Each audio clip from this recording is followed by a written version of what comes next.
My name is Sandra, and today I want to talk to you about anger. Anger is one of the most toxic energies that we can draw into our life, into our energy field. I will tell you about my own personal experience, and at the end of this video, I will give you 3 examples how you can work on the body, mind, and spirit in releasing and getting rid of those toxic energies, or maybe a residue of toxins that you still have in your energetic field or in your physical body. Anger is one of those energies, emotions that can flip in either direction. So it's all about balance, because if you don't control your anger, it can turn into rage, or if you suppress it, it can actually start festering inside and cause a lot of damage. The energy of anger can manifest in our bodies, and it can show up through the organs. The body is actually talking to us. Now look at the liver. A lot of people that have anger issues have liver problems. Now if you don't deal with that anger, that can turn into frustration, and then all those issues with gallbladder can arise. Now if you don't deal with your frustration, that can lead to stomach issues because you're unable to digest the whole situation. And then if that turns into fear of moving forward, fear of just addressing all those issues, that can be shown in the kidneys when you have kidney problems. So fear in kidneys. Before any sign of disease, listen to this word, dis-ease, you're not at ease in your body. Before that starts showing up on a physical level, it usually means that you have unhealthy belief systems or limiting belief systems, conscious or unconscious. And that makes me wonder if our weaknesses, the tender spots in our body, are actually maybe an indicator of our life lessons, our challenges that we come into this life with, that we have to work on. Maybe we need to work on our boundaries. Maybe we need to be more expressed. Maybe we need to claim what we feel is fair. So many things. So just think about that. For instance, in my case, I had a lot of stomach issues and gallbladder issues even from a young age. So I can totally relate to what my life challenges, my life lessons were that I brought into this incarnation. And it took me a long time before I was actually able to set those healthy boundaries for myself.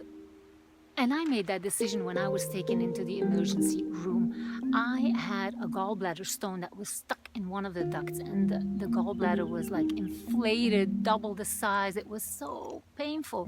And in the beginning, I remember being in that emergency room with my partner at that time, and I was blaming him for everything. I was like shouting, "Oh, you're trying to kill me with all the things you're doing to me." And after that, I really made a decision. Okay, I am gonna be in my own power. I'm gonna change this, because if somebody is just not respecting my boundaries, that means that I'm not respecting my boundaries. So I had to make some big shifts in my own life, drop all the blame, stop blaming other people, and take that responsibility, be accountable for my own well-being, physical, mental, emotional. Dropping the need to blame anybody else and taking that responsibility is actually crucial for our spiritual growth as well. And it starts by making a conscious decision that you will be in your own power, that you will take charge of your own situation, that you become responsible for what you feel, what you think, what you allow into your life, what people you want to associate with, all that stuff. It's all about your own personal responsibility, accountability. It starts with that, becoming conscious of what kind of a life do you want to live. Now, remember when I was telling you how I was putting the blame on my partner at that time and just having this knee-jerk reaction of, you are doing this to me? It was almost like this rage of suppressed anger was just like coming to the surface. It was really ugly, really ugly. Now, I see that happening in traffic sometimes.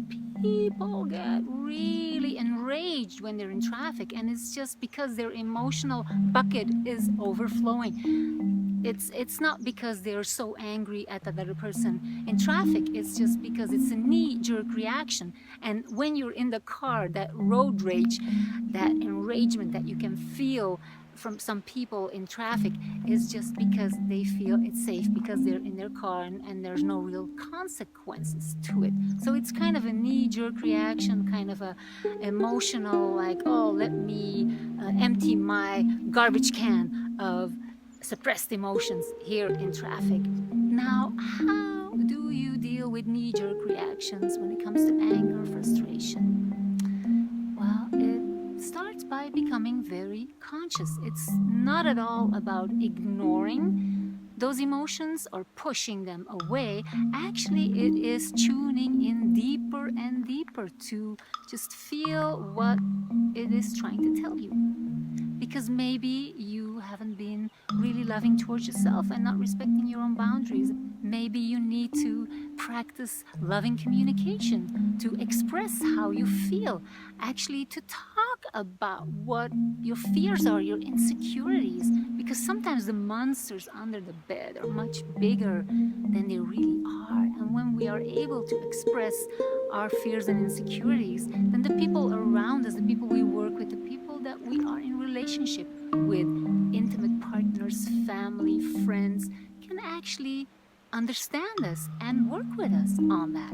And when something old comes up, it's usually from a time when we were not capable of really standing up for ourselves. Maybe we had a caretaker, a teacher, a parent, some friend wanted to display their power, and as a child you were not able to actually stand up for yourself.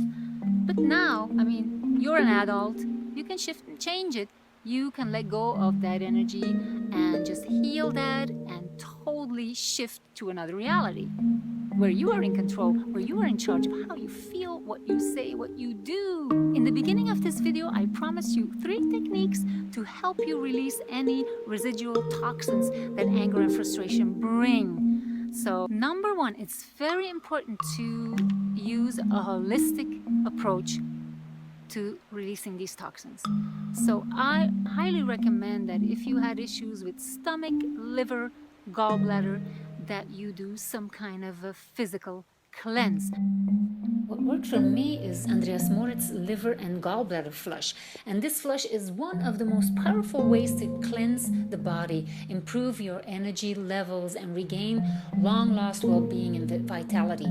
And let me start by stating clearly that I am not a doctor, and I'm only speaking from my personal and positive experience using Andreas Moritz liver and gallbladder flush.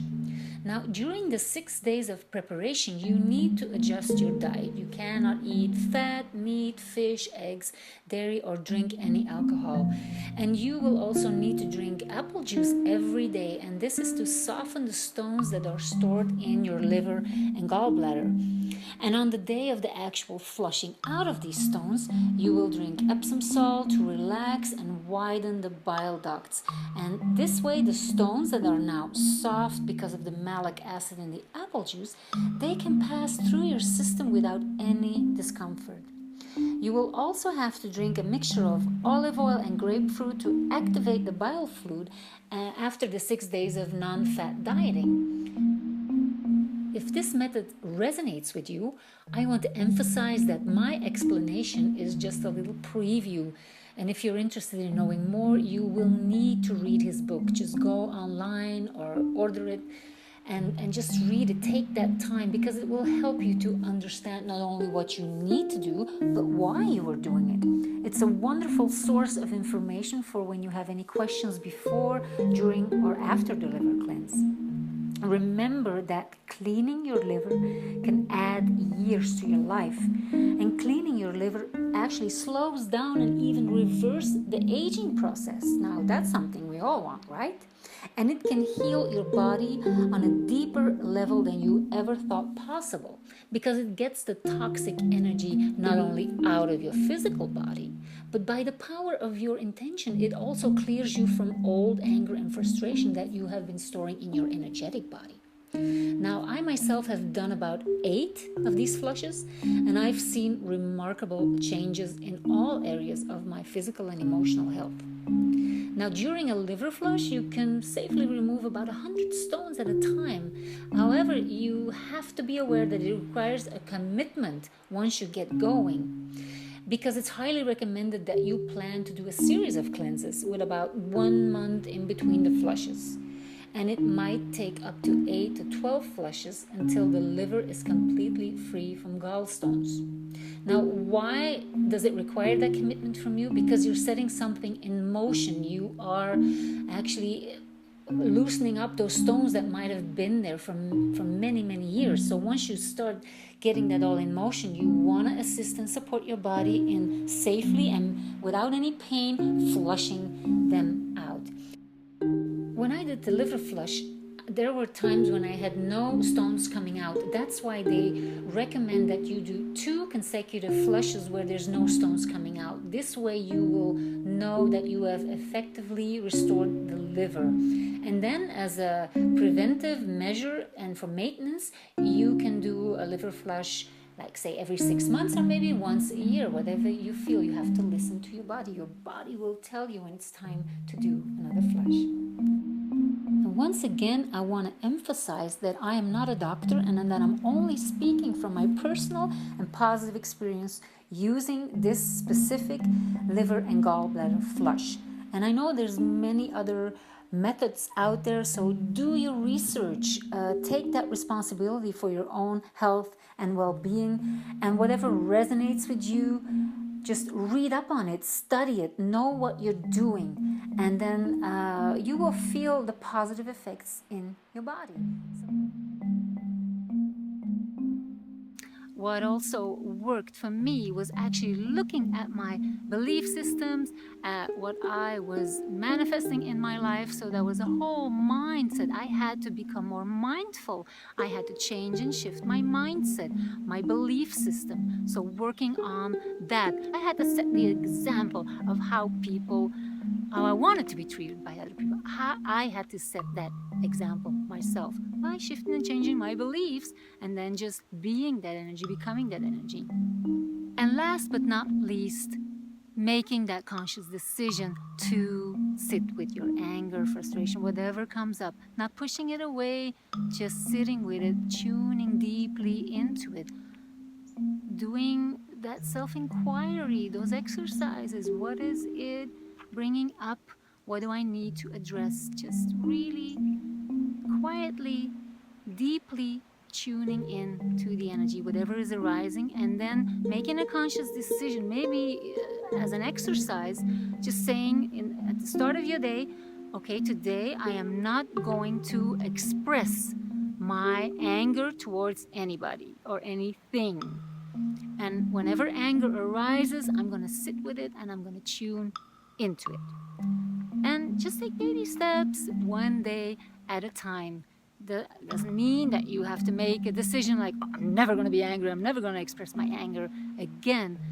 Because there's balance. You can express things that you don't like, that you don't want, in a very loving, open, respectful way, without just like dumping a whole lot of blame and anger on other people.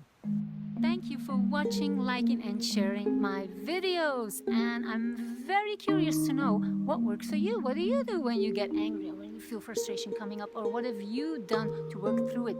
Use that comment section below. Share with us here, with the YouTube viewers, with me. You can be of assistance to somebody else. Just share what's working for you. Thank you so much. Till next time. Bye.